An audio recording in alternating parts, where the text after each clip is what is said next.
अस्सलाम वालेकुम। आप देख रहे हैं इन्फो लॉन्ड्री ऑफिशियल और मेरा नाम है मंशा बेगम। आज मेरा एक सवाल है आप सबसे, क्या आपको वाकई यकीन है कि आपने मरना है? गौर कीजिएगा इस सवाल पे।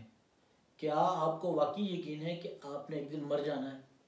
और मरने के बाद डू यू बिलीव, क्या आपका बिलीफ है कि आखिरत आएगी? ओके, अच्छा, अगर तो ये यकीन है तो फिर ये गोल्डन टाइम जो है वो हम वेस्ट क्यों कर रहे हैं? इस गोल्डन टाइम को मैं गोल्डन टाइम क्यों कह रहा हूँ कि दुनिया में बेसिकली जो टाइम हमें दिया गया है अल्लाह ताला की तरफ से, ये वाकई गोल्डन टाइम है। बिकॉज हमारा पूरा अगला एग्जामिनेशन डिपेंड करता है इसी टाइम के ऊपर। अगर तैयारी अच्छी नहीं होगी तो जिस तरह बच्चा एक 3 घंटे के अंदर पेपर कर रहा होता है, अगर उसकी तैयारी अच्छी ना हो तो उसके लिए बहुत ज़्यादा मुश्किलात होती हैं। इसी तरह अगर हम तैयारी नहीं करेंगे और हम इस बात पे रहेंगे कि जी क्योंकि हम तो मुसलमान हैं और उम्मत मोहम्मदी सल्लल्लाहु अलैहि वसल्लम से हैं तो हमें तो मसला कोई नहीं है। तो मैं जिस टॉपिक पे बात करना जा रहा हूँ वो है बेसिकली तकवा कैसे हासिल हो। तो सबसे पहले तकवे के लिए ये ज़रूरी है कि आपका ईमान जो है इन चीज़ों के ऊपर हो कि क्या वाकई मुझे एक दिन मर जाना है और मरने के बाद मुझे अल्लाह ताला के सामने पेश किया जाएगा और मुझसे सवाल जवाब होंगे। अगर तो इस बात पे यकीन है तो मैं नहीं मान सकता कि कोई इंसान 2 नंबरी कर सके।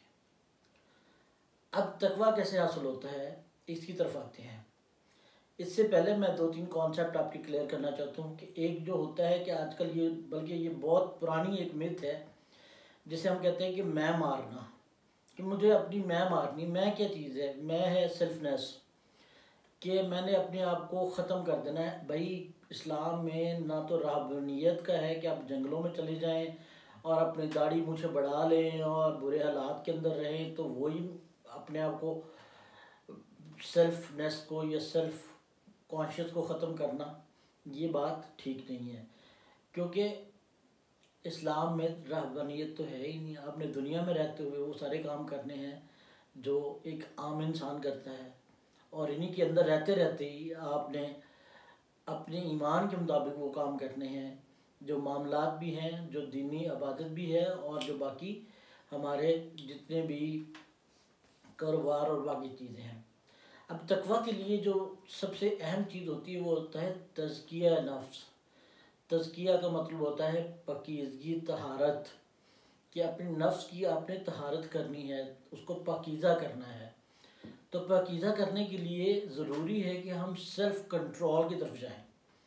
सेल्फ़ कंट्रोल में अपने आप पर काबू रखना और नफ्स को मारना दो बहुत डिफरेंट चीज़ें हैं। उसमें ये होता है कि इंसान ये समझता है कि मैं कुछ नहीं हूँ।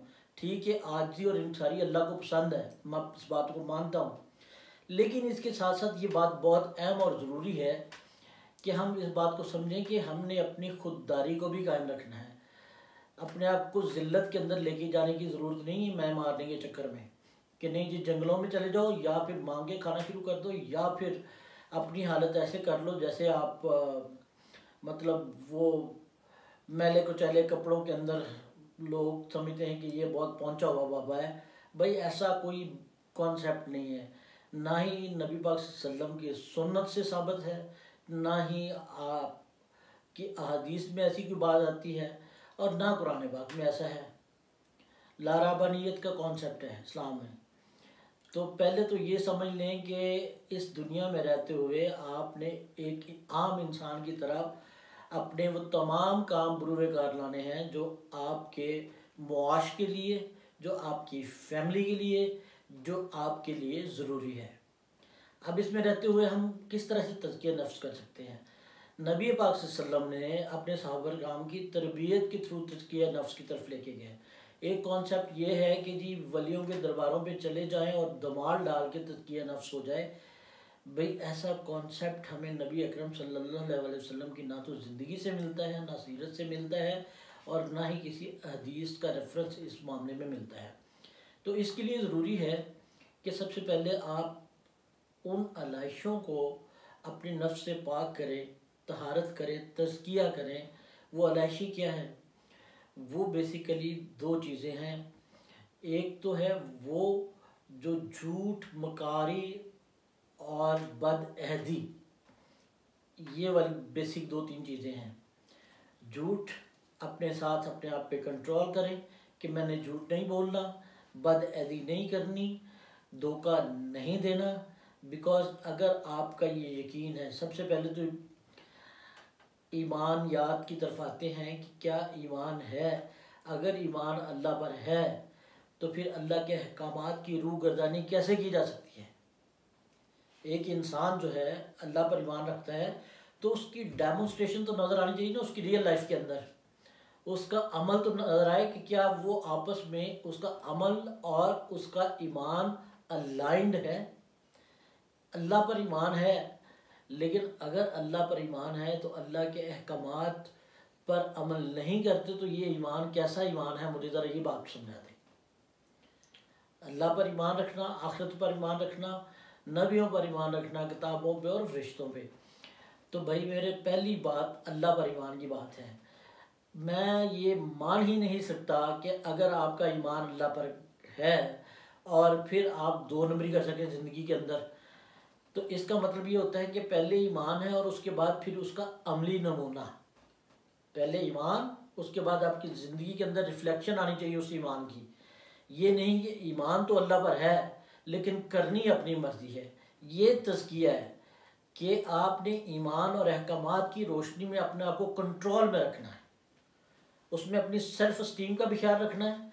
ये नहीं कि वो हिंदुओं की तरह जिस तरह उनके जोगी बन जाते हैं या इस तरह कलंदर बन जाते हैं या इस तरह से और वो लोग फिर रहे होते हैं, तो हम समझते हैं इस इंसान ने अपनी मैं मार ली है और ये जो है वो बहुत कोई ऊंची चीज़ हो गया है।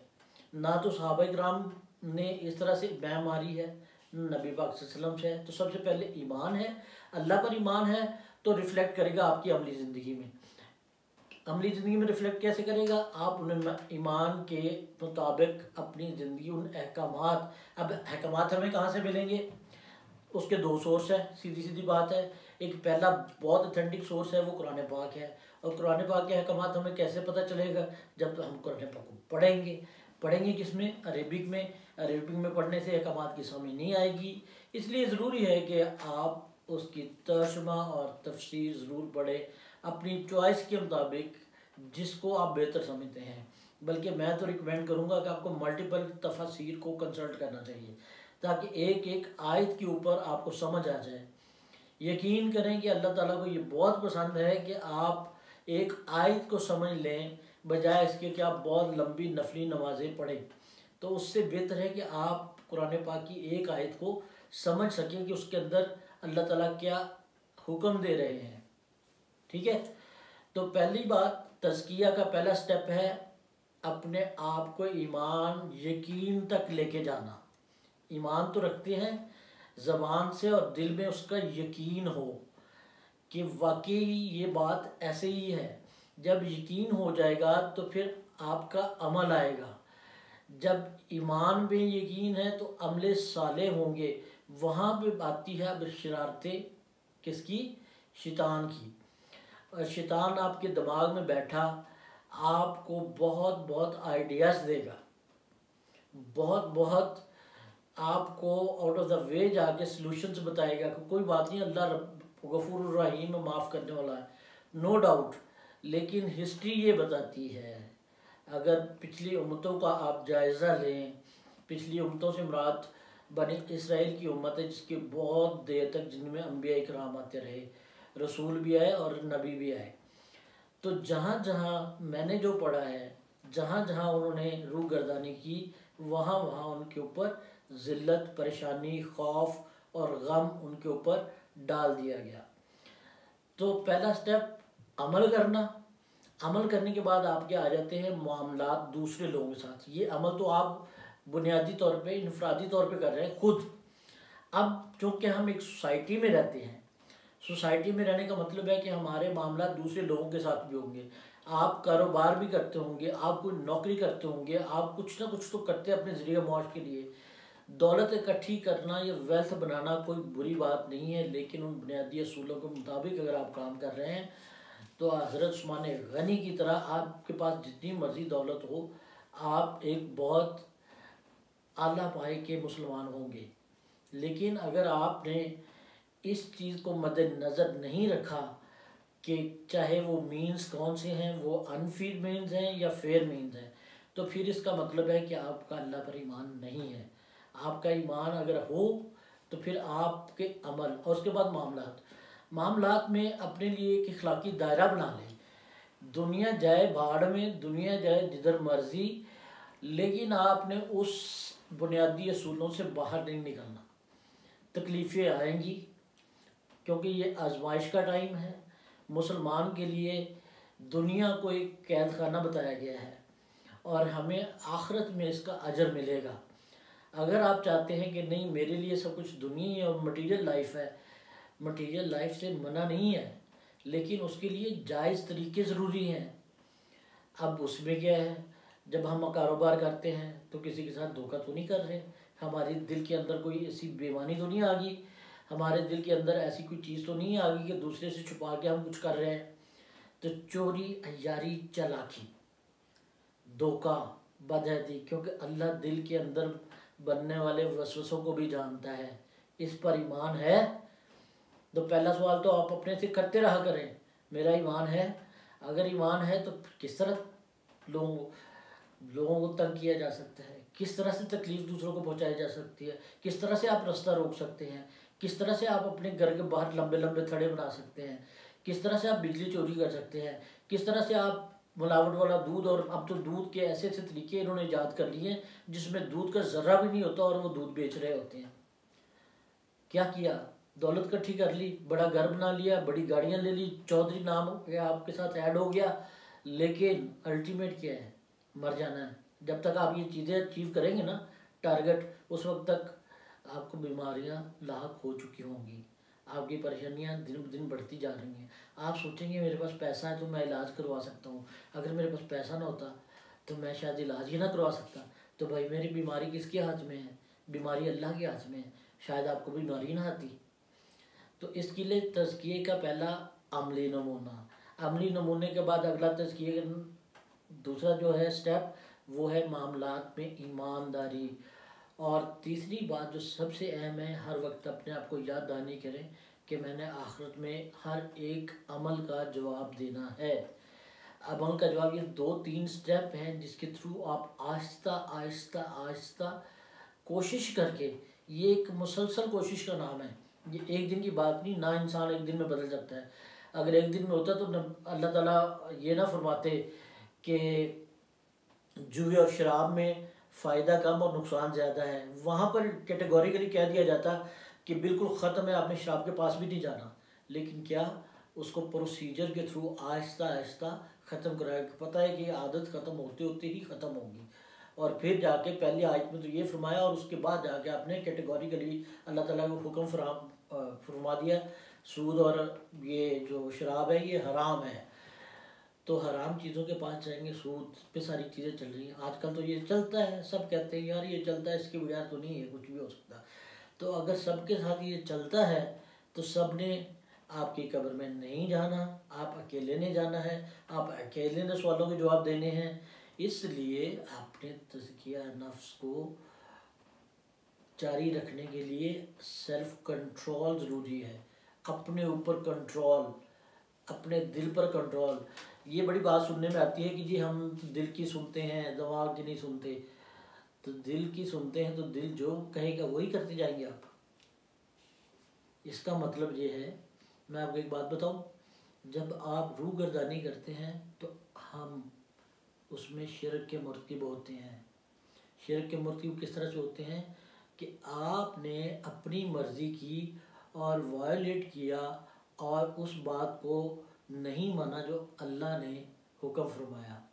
इसका मतलब है कि आपकी ज़ाती जो ख्वाहिश है वो अल्लाह ताला के हुक्म से आप उसको ऊपर ले गए। जब भी किसी चीज़ को आप अल्लाह से प्रायोरिटी देते हैं तो वो एक शिर्क के ज़ुमरे में आती है। तो इसलिए मेरे दोस्तों, आज हर तरफ परेशानी है, हर बंदा परेशान है, कारोबार नहीं चल रहे, सारा कुछ मामलात धरे के धरे पड़े हुए हैं, महंगाई ज़ोरों पर है। आप नहीं समझते? ये अल्लाह का एक अज़ाब की शक्ल में नहीं हमारे ऊपर आया हुआ। तो इसलिए अब अपने आप को ठीक करें। आपकी ज़िम्मेदारी नहीं है कि आपने सारी दुनिया को ठीक करना है। हाँ, अच्छी बात आगे पहुंचाना ज़रूरी है। ये नबी अकरम सल्लल्लाहु अलैहि वसल्लम के बाद हमारी ज़िम्मेदारी है कि हम अच्छी बातों को आगे पहुंचाएं। इसलिए ये ज़रूरी है कि पहले तो अपने आप को ठीक करें, उसके बाद, क्योंकि अल्लाह ताला अपनी रहमत और फजल उन्हीं कौमों पर करते हैं जो अल्लाह ताला के अहकाम की पैरवी करते हैं। ये सोचने का सवाल है। और फिर मैं आखिर में फिर इसको ज़रा रिपीट कर दूं कि जो तकवा है वो तज़किया नफ्स के थ्रू आता है। तज़किया नफ्स एक मुसलसल कोशिश और जद्दोजहद का नतीजा होता है। ये एक दिन में हासिल नहीं हो जाता। इसलिए कोशिश करते रहें, इंटेंशनली कोई बुरा काम ना करें।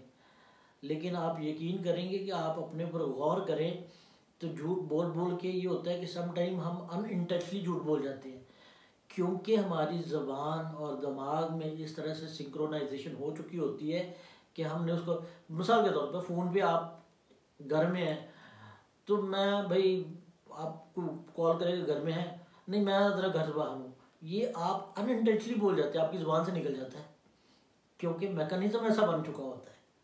तो इसलिए मेरे दोस्त, टाइम है अभी, और यही टाइम जो है ये सबसे बड़ी चीज़ है हमारे पास। हम खुशकिस्मत हैं, अभी ज़िंदा हैं। जब मर गए तो फिर अगला अमल शुरू हो जाएगा। और अभी तक तो कोई बंदा सारी क़यामत तक के लिए ज़िंदा नज़र नहीं आता कि कोई ज़िंदा रह सका है। बड़े घर बनाने में कोई कबाहत नहीं है, गाड़ियाँ लेने में कोई कबाहत नहीं है, दौलत इकट्ठी करने में कोई कबाहत नहीं है, लेकिन उसका तरीक़ेकार, उसका रास्ता वो ठीक होना चाहिए। गौर कीजिएगा। आपका बहुत शुक्रिया।